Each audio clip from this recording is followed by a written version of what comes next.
Hey, what's up, guys? Ray Massive Flex here. Oh my God. FTR, Cash Wheeler, and Dex Harwood, formerly known as the Revival, has finally made their debut in AEW. You knew it was going to happen. You knew it was not too far from happening, and it finally happened. What a way for them to come out while the Butcher and the Blade were attacking the Young Bucks at the incredible six-man tag team match with the Young Bucks and Matt Hardy against Private Party and Joey Janela. And then after the match, that was just a great match. The Young Bucks, with this incredible six-man tag match, the Young Bucks and Matt Hardy won, and only for the Young Bucks to be attacked by the Butcher and the Blade. And here comes Cash Wheeler and Dax Harwood, who we thought was going to attack the Young Bucks, but instead helped the Young Bucks by attacking the Butcher and the Blade, and then they had a stare down with the Young Bucks. This is one of those matches that they've had their little Twitter beef to try to build it up for so long. The Young Bucks have said F the revival. I mean, we've heard so many things between these two groups. This is a match that we've wanted to see. So many people have wanted to see for a long time. And the fact that they are finally in AEW now, we could very well be getting this match at some point. Now, of course, I don't think it should be.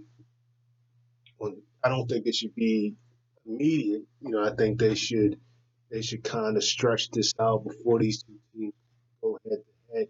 But definitely, this was a way for them to debut here. What an excellent way, for these guys to show up the night after, just a few nights after the AEW Double or Nothing. And just to think at AEW Double or Nothing, Brian Cage, I was just going to make a video about his debut. A man who, formerly wrestled in Impact, TNA Impact, TNA World Champion, and, he also wrestled with John Brown. He makes his debut at the Casino Ladder match. Um, this past Saturday at AEW Double or Nothing. Now it just gets even better because now we have Dex Wheeler and Cash Howard. These guys make their debut finally in AEW. Like I said before, these guys, they've wrestled so many areas. They used to go by the name, you know, used to go by the name Dash Wilder and and um, and Austin. They wrestled in WWE. They were two-time NXT Tag Champions. They were Raw Tag Team Champions. SmackDown Tag Team Champions once, but now they've moved on, and now they're in AEW. And what a way to go! Now the tag team division in AEW has just gotten even more exciting. We got so many teams that's on the fly, and to see them in the spot, you just gotta hope to wonder all the teams, especially when they have non-exclusive. I believe it's non-exclusive deals where they can pretty much wrestle um, in several promotions, all the indie promotions they want. AEW is just one of them. They can also wrestle in New Japan. Maybe they wrestle in MLW and some other promotions out there.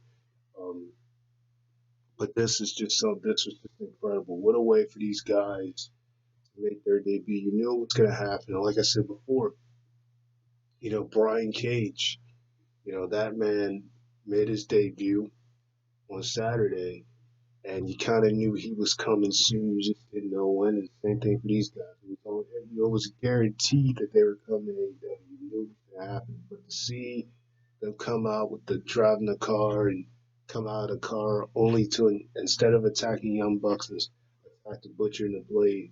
What a way for them to come out. What a way for them to help the Young Bucks. That's the way that you make a debut right there. And like I said before, I'm really interested to see what they're going to do with this team FTR. I know this is a match people have wanted to see for a long time.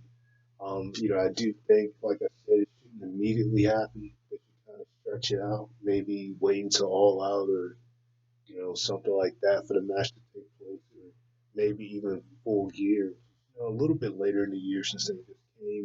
but definitely it's something we all want to see. I mean, you can imagine FTR, going one on one. Uh, it's just so many teams they could face, like the Lucha Bros. You can imagine those two teams going at it. That would be an incredible match because the Lucha Bros is a hell of a team. You can imagine them going against the Lucha Bros. Of course, SCU to a degree. That would be another decent match. You know, Hangman Page and Kenny Omega, they're tag champions currently. So if they stay together, that would be decent. It's just a lot of teams you can imagine these guys squaring off against. In AEW, and they're there now. It's so many options. There's so many matches, including the fact that they can travel as well. Wrestling other promotions. It's just so many teams you can imagine these guys going off against, and now you finally get to see it.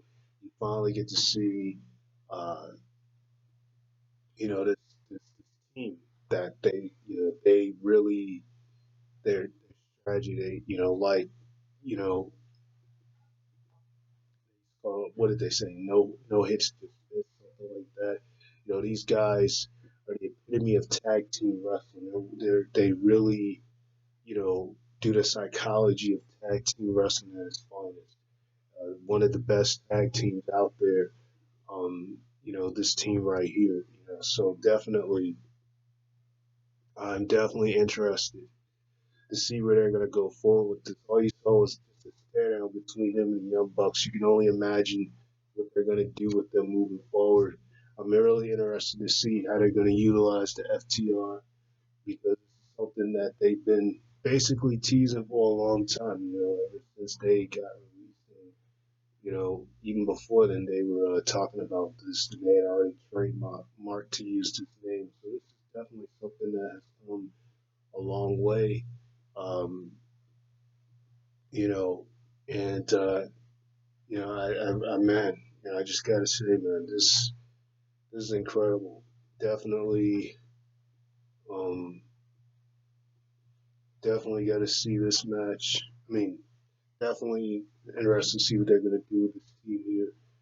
We've definitely waited a long time to see it. It would have been, I could just imagine how the crowd would have reacted if this was, live, if fans were able to come back to the arenas, how they would have reacted with the debuts of these guys. I mean, this is like the fourth, what is this, the fourth or fifth debut we've seen in AEW within the last 2 months or so. I mean, we've seen Matt Hardy come, we've seen Brody Lee come. They actually made their debuts in the same night. Now we're seeing, you know, FTR. I mean, we saw Brian Cage on Saturday. Now it's in FTR. So this is like the fourth debut we've seen in a span of about 2 months or so, and it's just amazing. It's just really interesting to see what they're going to do with this team. With already stacked up AEW that it was tonight, with Jungle Boy getting the victory in the Battle Royal to challenge, be the first challenger of Cody Rhodes for his AEW TNT Championship. Cody Rhodes cut up his promo, about winning TNT Championship. Basically to say that he wasn't one of AEW's first picks. He was one of the fourth. To say, you know, that type of stuff as far as him winning the title. I mean, we've seen a lot of crazy things. Mike Tyson and Chris Jericho going at the end of the show. Um, it just already the show was pretty stacked anyway. Britt Baker blaming the whole women's division, uh, the referee, especially for all her injuries that happened. It's just it was a really decent show, and to see them come out at the point that they came out, you know, really incredible. So I'm really interested to see what they're going to do with this team. I think that should be interesting. It should be really interesting. So many matches I can think of that FTR can have in AEW, and you know, somewhere down the line, I see them winning the titles. I don't think they should win it this soon. somewhere down the line, I see them winning the AEW championship. So, because Joey Janela and not Joey Janela, Jimmy Havoc and Chris Sabin, they won another contender spot for the AEW Tag Team Championship tonight when they faced the SCU. But, I think the FTR will definitely win those belts guaranteed, if not by the next year, if they don't win it this year. There's just so many matches, like I said, particularly I would love to see them square off against the Lucha Bros. I think that match would tear the house down. Young Bucks, that's already going to be a killer match. But I just really think them squaring off against the Lucha Bros would just be amazing. Even Santana Ortiz, them going against Santana Ortiz, part of the inner circle. Um, I think that match would, just be a really incredible match. Uh, you know, it's just it just makes the division get a little bit more piled up. Tag team division. I love what they're doing right now. We got all these tag teams in the tag team division now. And this is a team who, like I said, they are the epitome of tag team wrestling, and really all you can ask for. So, like I said, I just want to do this video on FTR's debut in AEW, and yeah, I can't believe it happened. I mean, you knew it was gonna happen, you just didn't know when. Here they are, right after AEW Double or Nothing. And I can just imagine this is just gonna be a train wreck of great matches they can have. Some really good teams. Um, so yeah, man, this was incredible. So sign off, Ray Last. Like, comment, subscribe, and talk to you guys. Peace.